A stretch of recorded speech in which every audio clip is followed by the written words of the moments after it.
Eso suena bastante lógico, porque ¿quién puede vivir gastando más de lo que genera? Pero el gobierno sí lo puede hacer y lo ha hecho. Entonces, una de las metas ahora es decir, bueno, si tenemos un determinado nivel de ingresos, vamos a gastar menos. Otro de los objetivos ha sido disminuir la deuda pública. Seguramente habrán escuchado ustedes que en los últimos años, y en los últimos años hablamos desde el sexenio del presidente Calderón, ha habido un incremento muy significativo en la deuda. ¿Por qué pasó? Es una pregunta que no nos acabamos de contestar, porque en la época del presidente Calderón teníamos una economía muy dependiente de los ingresos del petróleo y teníamos un petróleo que se vendía por encima de los $100 el barril. Ahora estamos viviendo una economía más compleja, donde el precio del petróleo, pues con trabajos, y ni siquiera llega a los $50. La circunstancia es muy diferente y la pregunta es ¿por qué nos endeudamos tanto si estábamos recibiendo tanto dinero? Bueno, no disminuimos el gasto, seguimos gastando y no hubo control en esa administración de la abundancia. Ahora estamos con eso como foco y llevamos un buen avance. Este buen manejo de la macroeconomía ha logrado generar confianza en nuestro país. Habrán escuchado que hace poco tuvimos una mejoría en la calificación crediticia de México. ¿Qué significa esto?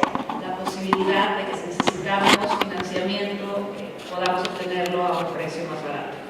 Que más inversionistas sientan confianza en lo que está pasando en nuestro país y decidan también invertir en México. La realidad es que ante el entorno económico que estamos viviendo ahora, los riesgos geopolíticos, porque ya no nada más se trata de qué pasa en México, sino que de alguna forma también dependemos de lo que pase en el exterior, es importante que nuestras autoridades perseveren en mantener fuertes los fundamentos macroeconómicos del país. El gran reto es que hay que generar balances. En el momento en que decidimos ya no vamos a gastar, podemos estar limitando temas de inversión en cuestiones relevantes.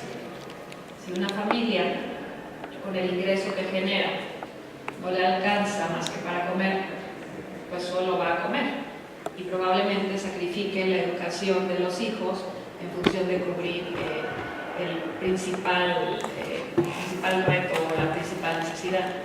Si tienes un adicional de dinero, pues tienes que tomar alguna decisión en qué no lo vamos a gastar. Ya cubrimos lo básico, tal vez la comida, la vivienda. ¿Qué sigue? ¿Nos vamos a ir al cine el fin de semana o vamos a mandar a los niños a la escuela? Cualquier persona ligeramente razonable probablemente diría que vamos a mandar a los niños a la escuela. El tema es que en un año previo a elecciones tenemos esa duda en qué vamos a gastar, invertir en infraestructura, en seguir desarrollando nuestro país pensando en el largo plazo, o vamos a gastar en campañas caras y en campañas de publicidad y de comunicación para decir lo bien que estamos haciendo las cosas. Es una pregunta que todavía no tiene respuesta, pero a nivel general podemos hablar de una política macroeconómica que ha sido adecuada.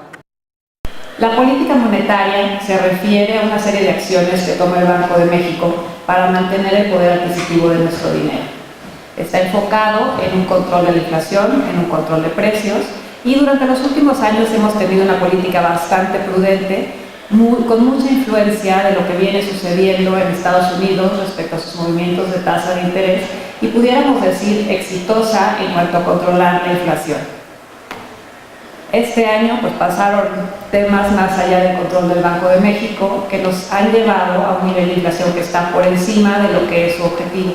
El Banco de México se planteó hace muchos años que nuestra inflación, digamos, razonable o ideal debería de estar alrededor de un 3% anual, más o menos un punto porcentual. El otro día leía un artículo de que por qué 3%, de por qué no habían dicho 0, o sea, tener inflación 0%, ¿por qué no puede ser una buena meta? No tengo la respuesta y estoy pensando que ahora en la semana me encontré al doctor Carlos en un elevador y se lo pude haber preguntado, pero la semana que entra o la otra lo voy a ver, se lo voy a preguntar. Pero en el Inter, este año, pues ya saben que andamos con una inflación por encima del 6%, más bien cercana al 7%. ¿Qué fue lo que pasó? Que a finales del año pasado, la autoridad hacendaria decidió que iba a liberalizar los precios de la gasolina. Cuando yo escucho liberalizar, yo entiendo como dejar al precio que se mueva en función de la oferta y la demanda del mercado. La mayoría entendimos eso. El golpe repentino fue tan significativo y el proceso de comunicación de esta decisión fue tan mal manejado que a finales de año pues, había una vorágine que se llamó el gasolinazo, protestando por el fuerte incremento de precios que en teoría iba a reflejar esta liberalización de los precios de la gasolina. Entonces más se tardó la autoridad en dar esta noticia que después en estar diciendo que iba a implementar un mecanismo para suavizar estas fluctuaciones y generó una fórmula para suavizar estos movimientos que quedó en una metodología para el cálculo del precio de los combustibles que no tenemos ni la menor idea de cómo funciona. ¿Qué pasó? Que en un momento, en teoría, íbamos a dejar de subsidiar la gasolina, que venía siendo subsidiada por mucho tiempo, y parece que seguimos en ese mismo escenario. Independientemente de lo anterior, que lo podemos percibir porque baja el dólar y baja el precio de la gasolina en Estados Unidos y aquí no baja el precio de la gasolina, pero tampoco estamos sintiendo el efecto al contrario, pero entonces la medida de liberalizar pues se perdió en el camino, fue un tema más bien que generó un desgaste político y seguimos sin saber cuánto estamos subsidiando de los precios de los combustibles y durante cuánto tiempo más lo vamos a hacer. Aquí también tiene un gran ingrediente político, el tema que estamos entrando a una fase de elecciones a varios niveles. Tenemos elección presidencial el próximo año y nadie quiere cargar con el costo político de tomar ciertas decisiones que, aunque impopulares, pudieran ser benéficas. Recordemos que hace muchos años teníamos un tipo de cambio que estaba sujeto a un control del dólar, valía lo que la autoridad decía, y en algún momento se liberalizó a la oferta y la demanda. Y el cambio pues, fue dramático y fue, pues, de alguna manera, un parámetro de incertidumbre en general para la gente y para la economía, pero ya nos acostumbramos a vivir en ese sube y baja, que lo que está reflejando son las fuerzas del mercado y las potencialidades y riesgos de nuestra moneda respecto al dólar de Estados Unidos. Entonces, a nivel personal, me atrevería a decir que si ya habíamos tomado la medida de liberalizar precios de gasolina, hubiera estado bueno asumir las consecuencias y seguir adelante con ese tema. Reformas estructurales.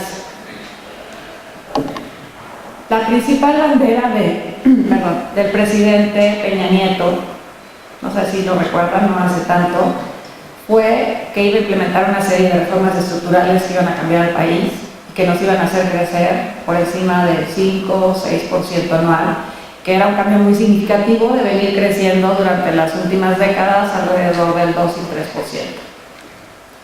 ¿Qué pasó? Tuvimos una reforma laboral que de alguna manera ha impulsado la creación de empleo y que también ha hecho que ciertos empleos que ya existían en la informalidad pasen a la formalidad. Tenemos también una reforma educativa que ha hecho más ruido que dado resultados, pero que de alguna forma está presionando e incentivando a los maestros a prepararse mejor. Tenemos también una reforma de telecomunicaciones que ha abierto este sector para la inversión extranjera y principalmente que ha fortalecido la regulación en ese campo y al regulador, buscando también una mayor desconcentración en cuanto a los participantes en ese mercado. Recordemos que aquí pues sí tenemos al menos un jugador preponderante que es América Móvil y tenemos ahí algún segundo que le sigue, no tan de cerca, pero sí hay una alta concentración en esta industria. Cuando tenemos concentración de poder en cualquier industria, pues los clientes no necesariamente están recibiendo ni el mejor servicio ni el mejor precio. Entonces la reforma de telecomunicaciones todavía tiene mucho que avanzar en ese sentido. Tenemos también una reforma financiera que ha facilitado que ciertos sectores, como por ejemplo el sector de seguros, puedan ser más receptivo a la inversión extranjera y que de alguna forma poco a poco está logrando el propósito que se planteó, que es que haya crédito más amplio para todos los que así lo necesitan y que también sea un crédito más barato. Recordemos que en México tenemos del 100% de empresas alrededor del 80% son pymes y son compañías a las que les cuesta mucho trabajo acceder a financiamiento, y cuando logran acceder es financiamiento caro.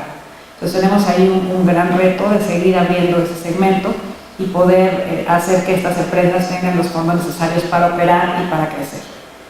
Por último, menciono la reforma energética, de la que hemos oído tanto recientemente, de la que hemos oído licitaciones exitosas, donde ha habido resultados también prácticamente inmediatos. Han entrado compañías privadas que han encontrado yacimientos interesantes, tanto en aguas someras como en otras zonas.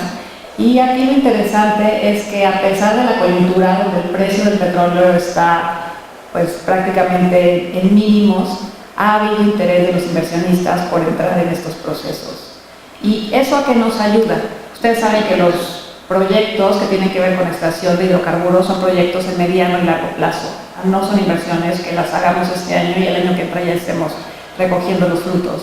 Entonces es interesante ver que sí hay inversionistas dispuestos a ver a México en el mediano y en el largo plazo, a dejar su dinero aquí y acompañar en este proceso de crecimiento. Todavía falta mucho por hacer para garantizar que estas reformas logren los resultados que nos plantearon. Nos quedamos cortos en temas de crecimiento. Sin embargo, todos los cambios que estas reformas han traído nos han ayudado a que durante los últimos años sigamos creciendo. No es un crecimiento para presumir, es una realidad. Andamos ahorita alrededor del 2.3% anual el crecimiento de nuestro PIB.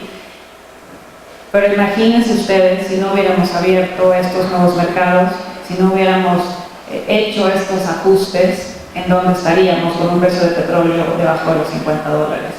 Definitivamente el escenario sería un poco más deprimente.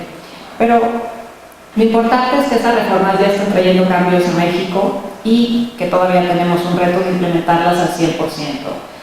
La implementación o la ejecución de las mismas ha sido mucho más lento de lo que se esperaba, pero pues ahí vamos. Tenemos todavía mucho terreno que recuperar para alcanzar el potencial que teníamos pensado en estas reformas. Entonces, hasta aquí, política macroeconómica, política monetaria, reformas estructurales, pudiera ser lo más relevante de lo que estamos haciendo bien. ¿Alguien tiene algún otro tema que cree que debería estar considerado en eso, además de esos tres?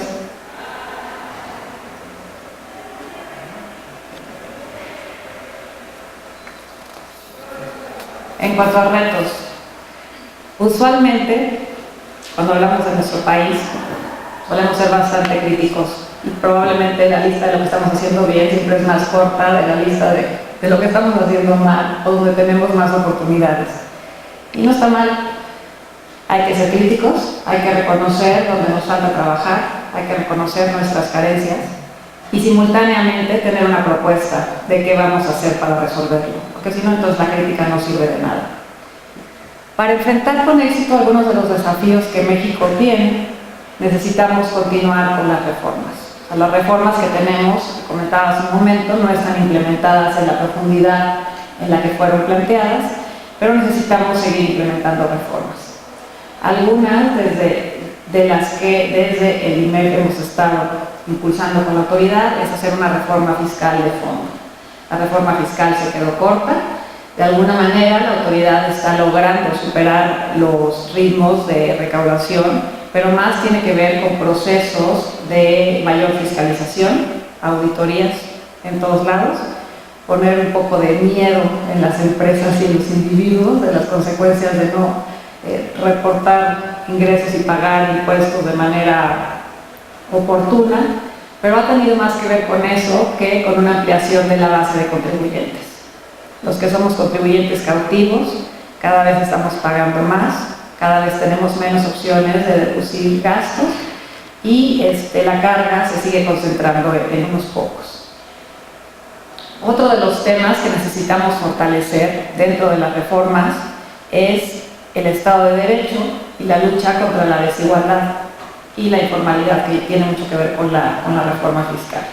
Estamos estancados en las acciones para fortalecer integridad, transparencia y la lucha contra la corrupción y su impunidad. Como ustedes saben, hay varias iniciativas, desde el nombramiento de un fiscal anticorrupción, la puesta en marcha de manera ordenada y eficiente del Sistema Nacional Anticorrupción, y de ahí se desprenden otra serie de temas en los que estamos en falta. No ha habido voluntad política para concretar esos temas, y también tenemos pendiente una mejora del sistema de justicia. En temas de productividad, desigualdad, informalidad, corrupción, tenemos la objetable distinción de estar en la parte más baja de la tabla de los países de la OCDE de que formamos parte. Somos de los países con menor productividad y por mucho. Estamos más o menos el 60% alejados del promedio de lo que hacen otros países. ¿Qué significa esto? Trabajamos muchas horas y producimos muy poco. Esto no solo es preocupante por sí mismo, sino por el hecho de que se ha venido agravando en las últimas décadas. En lugar de volvernos más productivos, en lugar de apoyarnos en las nuevas tecnologías, en nuestros conocimientos, en el uso de activos intangibles, pareciera que estamos retrocediendo. Tenemos un reto ahí muy grande, que es el resultado de déficits acumulados en términos de inversión. No hemos invertido lo suficiente en educación, no hemos invertido lo suficiente en investigación y desarrollo, no hemos invertido lo suficiente en tecnología. Las patentes que a veces utilizamos dentro de nuestros procesos productivos son de extranjeros, no son de mexicanos, no las estamos generando nosotros. El conocimiento más sofisticado viene de fuera, o al menos viene protegido de fuera. No es que aquí no se genere lo suficiente, sino que simplemente no nos quedamos con él, lo desarrollamos y lo explotamos como propio.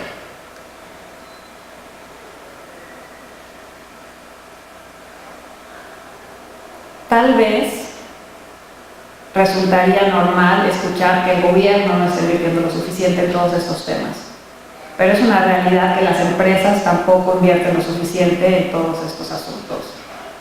La mayoría prefiere pensar en una rentabilidad en el corto plazo que invertir en el largo plazo de su capital humano. Entonces ahí tenemos una responsabilidad muy fuerte nosotros, en lo personal, de hacer esa inversión en cada uno de nosotros mismos, pensando en explotarlo en el largo plazo. Esto también incide en los niveles de desigualdad. Aquí también estamos muy por debajo en la tabla de la OCDE. El promedio de los ingresos de los mexicanos que están en el percentil, en el decil más alto, o sea, los mexicanos, el 10% de los mexicanos que tienen los mayores ingresos en nuestro país reciben 30 veces el ingreso de los mexicanos que están en el decil más pobre. El promedio de la OCDE es un 10% de diferencia. Estamos al triple de lo que el promedio de los países de la OCDE. Digo, el 10 veces tampoco es para presumir, pero 30 veces. Y tiene mucho que ver con ese tema de productividad. ¿Cómo podemos hacer que la base de nuestra pirámide gane más? Pues volviéndose más productivo. Habrán escuchado recientemente la discusión de subir el salario mínimo. Se han hecho ciertos esfuerzos recientemente.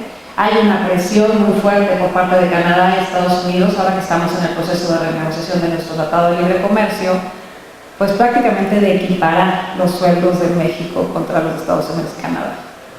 Es una idea que suena muy bien, pero no es una idea tan fácil de implementar, porque el dinero tiene que salir de algún lado.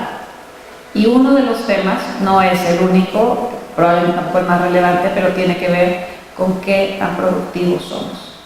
Si nosotros, en lugar de volvernos más eficientes y generar mayor valor agregado a lo que hacemos, simplemente subimos el costo de lo que hacemos, pues mañana esos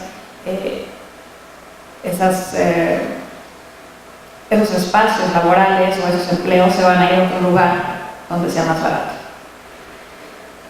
Si en cambio tenemos algo más que ofrecer, si hacemos algo que dé valor adicional, que no lo puede hacer cualquiera en algunos lugares, pues van a quedar aquí, aunque estemos pagando más por los mismos. Ese es un reto en el que tenemos que trabajar. Además del tema de desigualdad y productividad, los altos niveles de informalidad también son ejemplares en nuestro país. La informalidad limita la productividad y también debilita la capacidad de ingresos para el gobierno. Decíamos hace un momento que tenemos el reto de ingresar más de lo que gastamos. Mientras una gran parte de la fuerza laboral continúe en la informalidad, no hay forma de que generemos más dinero y la carga va a seguir estando en los pocos que contribuimos. Tenemos otro tema que también es una bomba de tiempo del mediano a largo plazo, que es nuestro sistema de pensiones. La gente que está en la informalidad no aporta a un sistema de pensiones. Finalmente, en algún momento se va a retirar del trabajo, del empleo, no va a tener la posibilidad, por cuestiones físicas, ya de edad, de continuar trabajando. ¿Y qué va a hacer? Ahorita la edad más bien la expectativa de vida se está incrementando cada vez más. Cualquiera de nosotros, más o menos bien cuidado, podría esperar vivir unos 80 años. Entonces, si nos ponemos a pensar a cuántos años de vida laboral nos quedan, así es, asustarse un poco. A mí me quedan menos que a ustedes, pero de todas maneras, yo estoy viendo que me quedan al menos 20 años de vida laboral. ¿Y qué voy a hacer? Voy a seguir haciendo lo que estoy haciendo ahorita, voy a hacer otra cosa. ¿Qué tal si tengo algún accidente o alguna cuestión que me imposibilite seguir trabajando? ¿A qué me va a mantener? ¿Cómo me van a mantener? ¿A qué nivel de vida voy a poder aspirar cuando deje de formar parte de la población económicamente activa? Es un tema que tenemos que pensar y que tenemos que buscar también cómo tenemos que participar para ayudar a disminuir estas desigualdades, que son una fuente de tensión social y también de tensión política, pero principalmente son un obstáculo para que continuemos creciendo.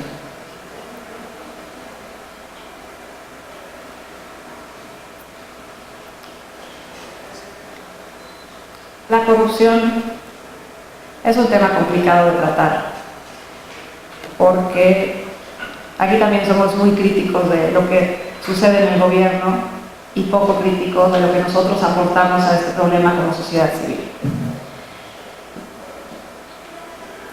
Sin entrar al fondo, vamos a quedarnos en la parte, digamos, general y más superficial de cuál es la percepción que desde fuera tienen de nuestro país y de sus habitantes. Entonces, la percepción de corrupción que tenemos desde fuera es muy, muy alta. Y también la percepción que se tiene de nuestro apego al Estado de Derecho es muy baja. Eso tiene un impacto en muchos sentidos. Hablamos de un impacto político, de un impacto social, pero tiene un impacto económico muy, muy significativo. Vamos a suponer que cualquiera de ustedes se dedica a prestar dinero. Siempre van a buscar prestarle a quien sea más confiable, a quien les pague el interés más alto con el menor riesgo. Los muy arriesgados igual van a prestar a alguien que, pues, quién sabe si les pague, pero les ofreció un rendimiento muy, muy alto a cambio de su dinero. Así nos ven los países desde fuera. México necesita dinero, México necesita inversión. ¿Contra quién lo voy a comparar? Nosotros estamos en un mercado donde estamos peleando por recursos a nivel global. Ya no es como antes, que a lo mejor era a nivel regional o era con nuestros vecinos. Los capitales ahora están buscando a dónde llevar su dinero y de un minuto para el otro lo pueden mover de Brasil a India, de India a Inglaterra, de Inglaterra a Sudáfrica. Entonces la pelea por tener las mejores condiciones está allá afuera y el tema corrupción sigue siendo muy, muy relevante. ¿Por qué? Si tenemos un sistema judicial que no es confiable, si tenemos un sistema judicial donde resulta muy complicado hacer válidos los contratos, ¿quién va a confiar en tener un contrato con un mexicano o en México? Uno de los temas más significativos que ha apoyado el Tratado de Libre Comercio tiene que ver con la protección de los inversionistas extranjeros.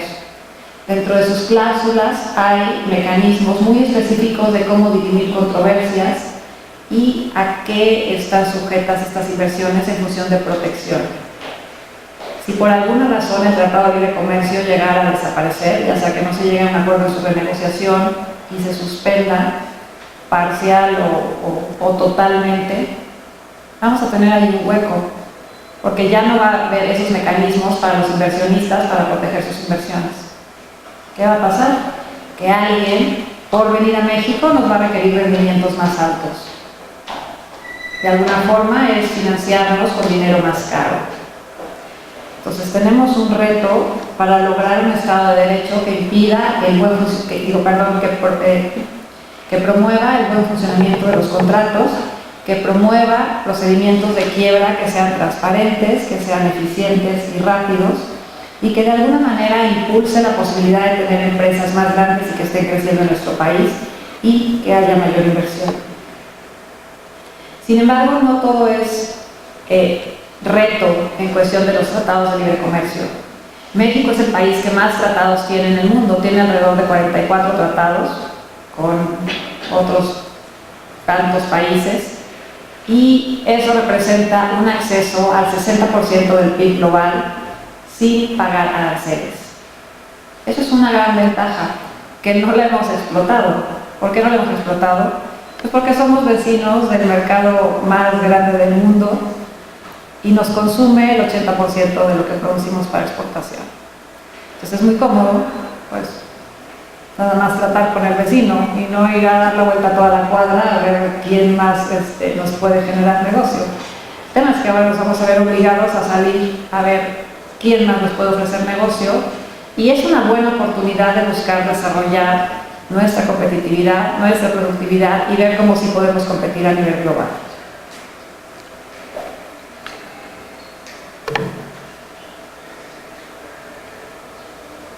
¿Qué hacer?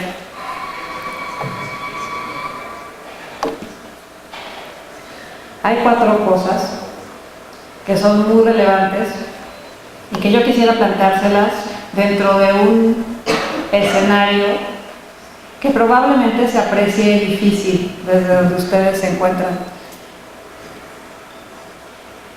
Creo que ser joven en épocas de crisis económicas y en épocas de crisis globales, pues siempre es frustrante, porque de alguna forma tienes mucha incertidumbre de cuánto de lo que quieres hacer vas a poder concretar. En la época en la que a mí me tocó estar en la universidad, tenías esas mismas incertidumbres, pero con mucha menos información, entonces a lo mejor la preocupación era menor. No te enterabas tan fácil de lo que estaba pasando del otro lado del mundo, ni aparentemente tenía tanto impacto la decisión de un presidente en algún país lejano. Ahorita no solo importa lo que hagan o dejen de hacer nuestros vecinos inmediatos, sino que lo que está pensando un señor del otro lado del mundo se vuelve relevante para nuestro futuro. El ser un observador en todos estos procesos de alguna forma nos hace sentir pues impotentes hacia cómo ir planteando nuestro futuro. Pero lo que yo les quiero decir es que más allá de que no está en nuestras manos el decidir qué pasa en la política global, a veces es hasta difícil decidir qué pasa con decisiones locales, el rol de la juventud es sumamente relevante en estos tiempos. Muchas veces, por la complejidad de las cosas, subestimamos nuestra capacidad de influir en lo que está pasando a nuestro alrededor. Hace poco tuvimos el voto que se dio en el Reino Unido por el que se decidió la salida de la Unión Europea. Mucho se ha dicho que el tema se manejó mal, que hubo mala comunicación.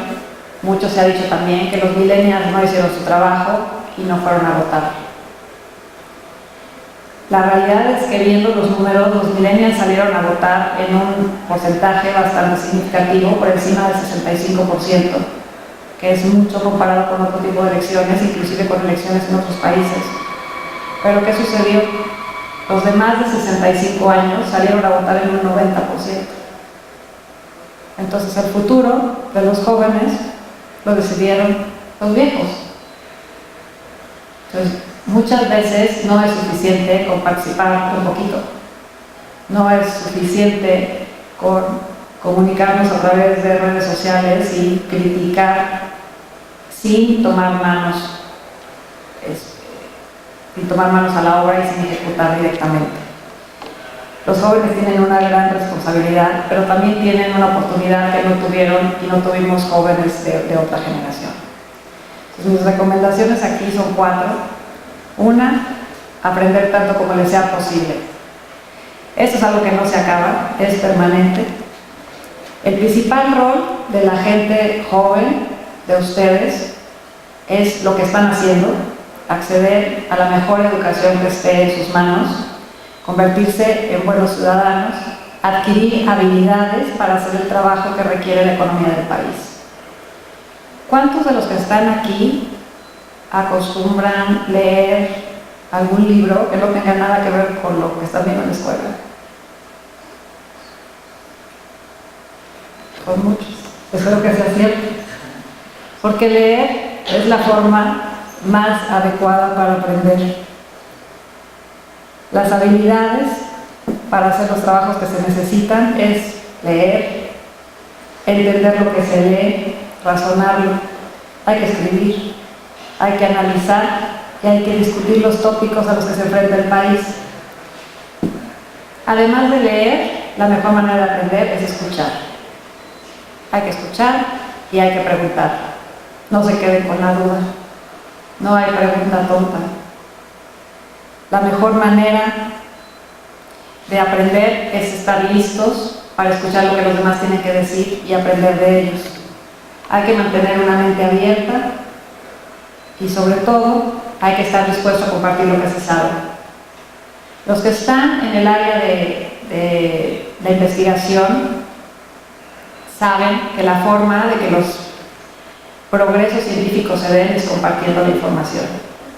No sé si leyeron hace poco la noticia de los norteamericanos que ganaron el Premio Nobel de Física. Estos señores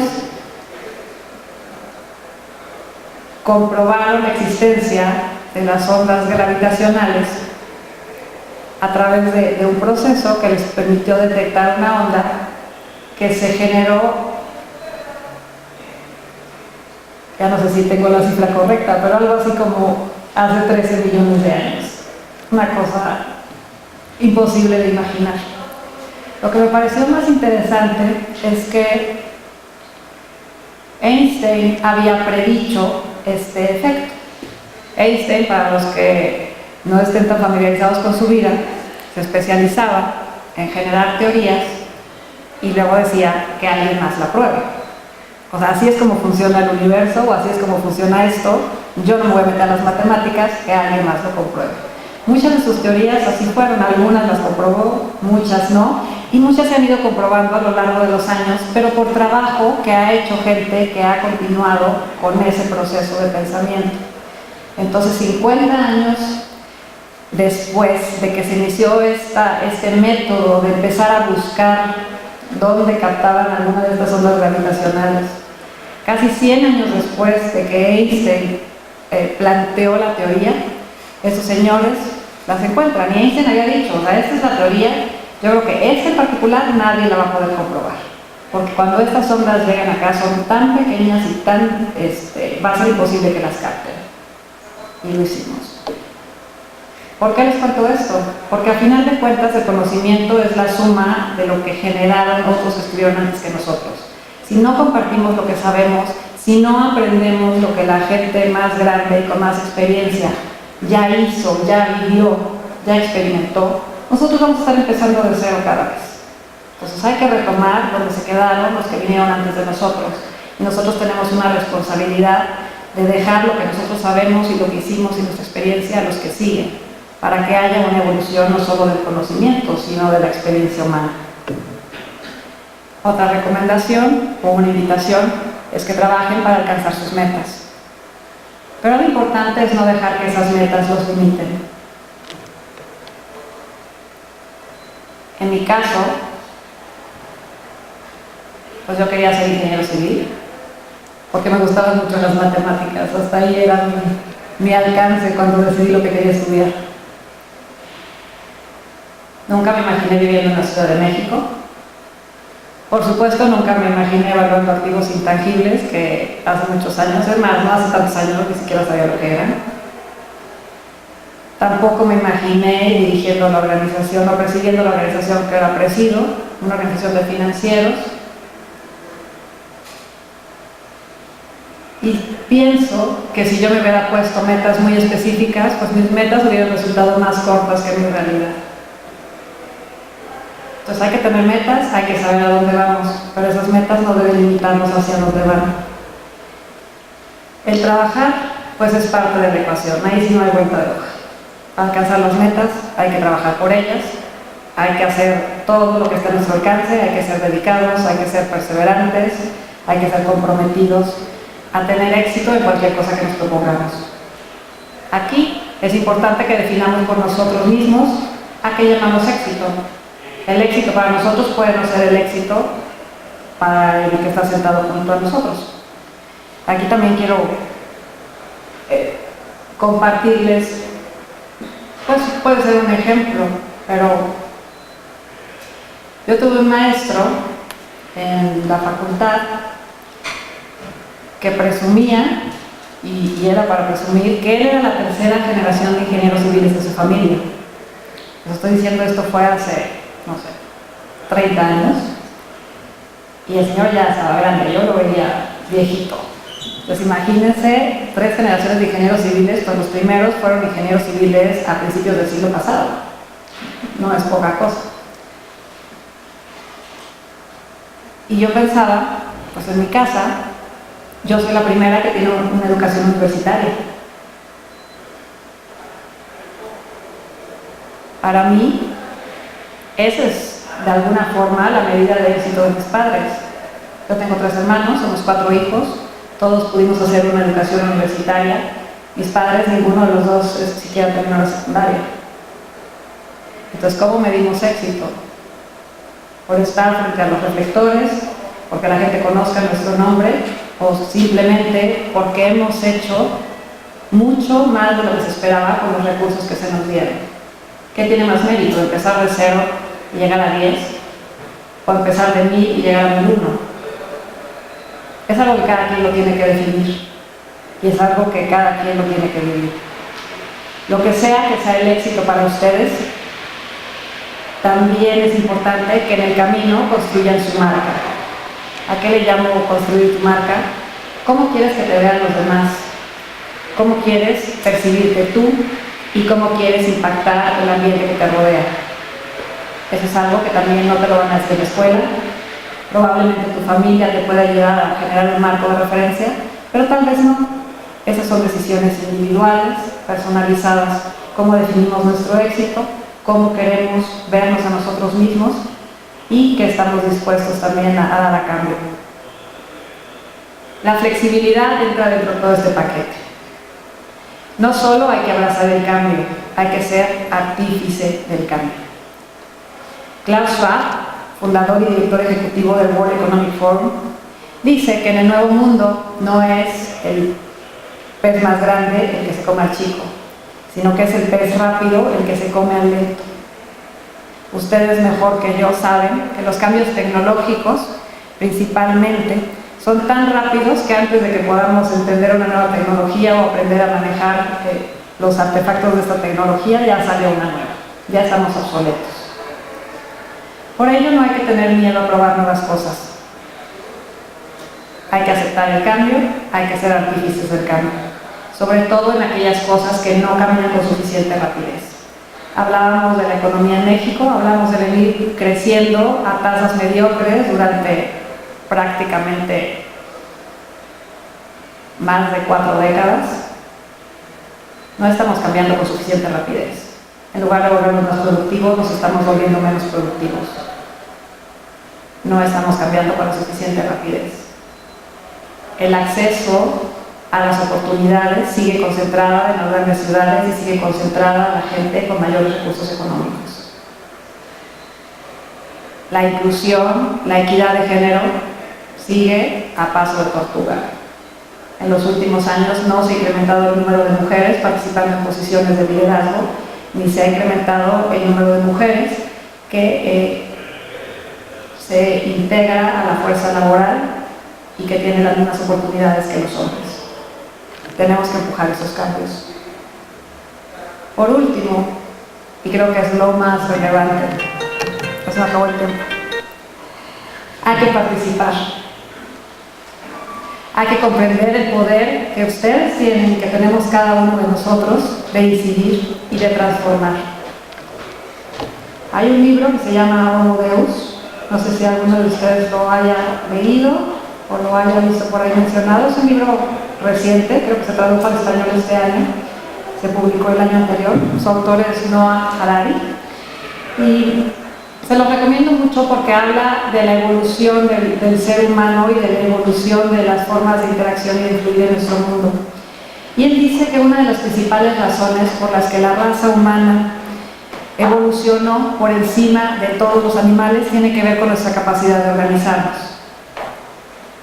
Si pensamos en organización, tal vez podamos decir que las hormigas son más organizadas que nosotros, o que las abejas también son más organizadas que nosotros. Pero a lo que se refería Noah es la posibilidad de organizarnos con desconocidos y la posibilidad de organizarnos a larga distancia. Eso es lo que nos da nuestra ventaja en la evolución. Por ello, es importante que valoremos esa posibilidad de compartir conocimientos y de ser parte de una misma fuerza con unos mismos objetivos. No somos o no seamos observadores invisibles a lo que está pasando alrededor de nosotros. Algunos retos parecerían fuera de nuestro alcance. Lo que haga o deje de hacer la autoridad hacendaria parecería que no es parte de aquello en lo que podemos influir. Pero los invito a pensar lo contrario. El próximo año tenemos un proceso electoral donde vamos a escoger un presidente del país por los próximos 6 años. Y el destino ha querido que tengamos la suerte de haber presenciado el Brexit, el no acuerdo para la paz en Colombia, la elección de Trump y toda una serie de decisiones irracionales que están haciendo el mundo más complejo de lo que es. Reflexionemos sobre eso, sobre el poder que tenemos de decisión y sigamos trabajando por un México mejor. Yo estoy convencida que nunca como ahora tenemos tanto poder para incidir en nuestro futuro. Pues muchas gracias por la atención, estoy a sus órdenes, no sé si hay espacio para comentar algún tema adicional. Yo creo que estuvo o muy claro porque no hubo preguntas.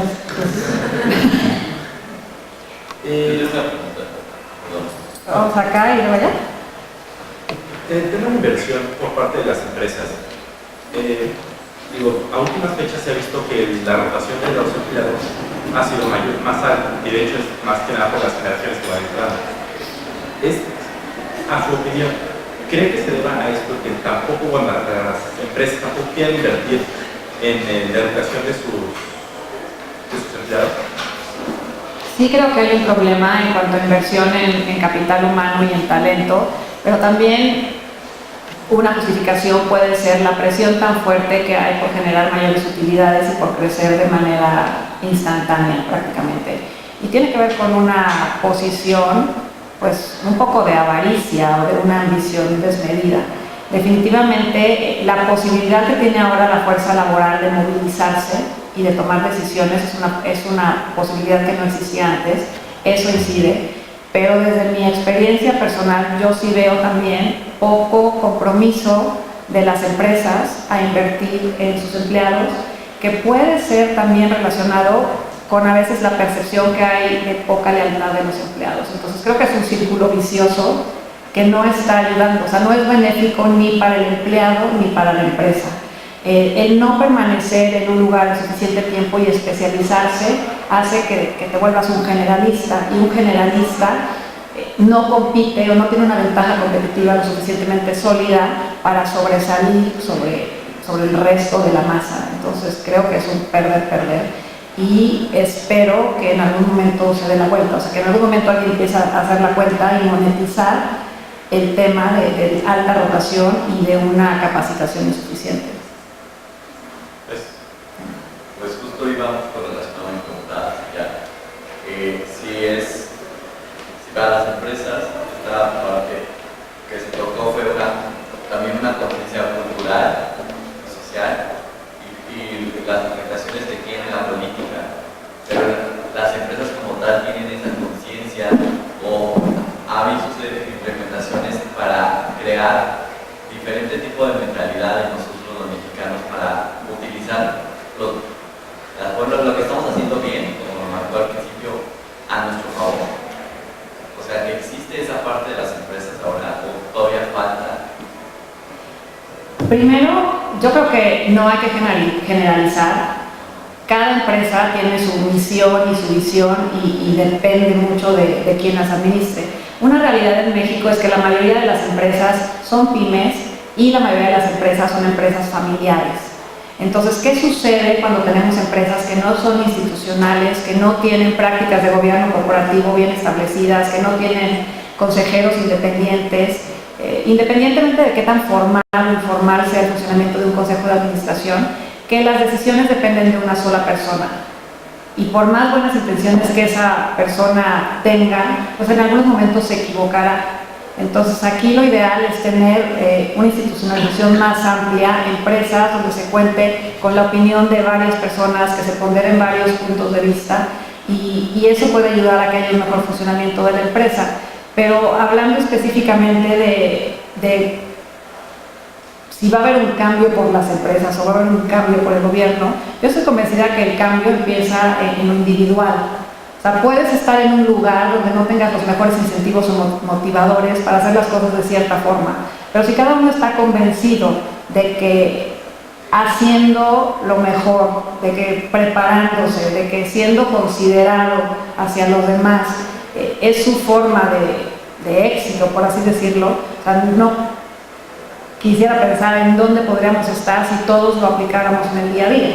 La realidad es que somos bastante egoístas y a la hora de la hora tomamos la decisión más cómoda y no necesariamente estamos pensando en el mediano y en el largo plazo. Lo mismo que criticamos en nuestros políticos, que es lo que hacen, están pensando en la siguiente elección y no en la siguiente generación, lo hacemos nosotros con muchas de las decisiones que tomamos en el día a día. Entonces esto no se va a resolver por un decreto gubernamental y no se va a resolver por las políticas de una empresa o de muchas empresas. Se va a resolver por la voluntad de cada uno de nosotros. Y eso es un esfuerzo bastante significativo, pero si cada quien lo hiciera en lo individual, no tenemos un límite. Ya me están presionando. Muchísimas gracias por su atención.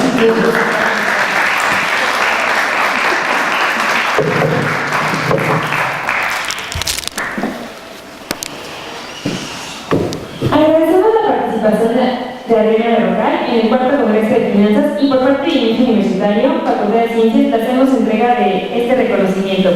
INEF Universitaria, Facultad de Ciencias, otorga el presente reconocimiento a Adriana Berrocal González por su destacada y valiosa participación en la conferencia Retos y oportunidades para el crecimiento de México en el cuarto Congreso de Finanzas el 11 de octubre de 2017.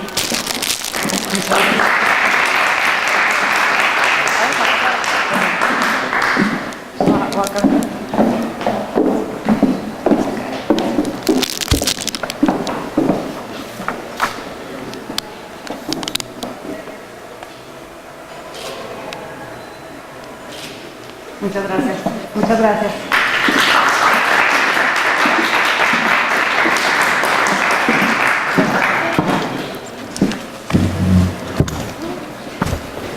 Muchísimas gracias, Adri.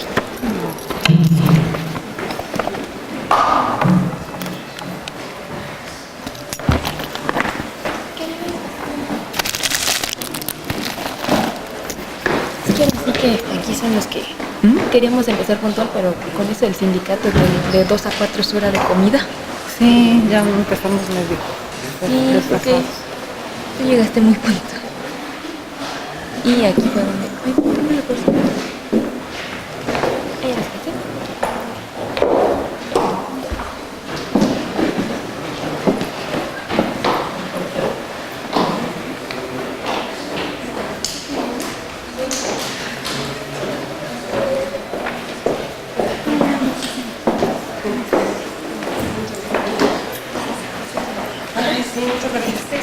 Sí. ¿Le importa que grabemos su ponencia? ¿Qué? ¿Que la grabemos? Ciencias, es que la facultad tiene un canal de... ¿Lo están transmitiendo? No lo transmite, lo graba, pero lo sube. Y también lo subimos nosotros. Entonces, es así, tendrá algo donde podamos conectarle Pues no sé, creo que en las casas no funcionan, pero... si tienes una... O aquí lo dejo, no se va a mover. No sé. Bueno, entonces es...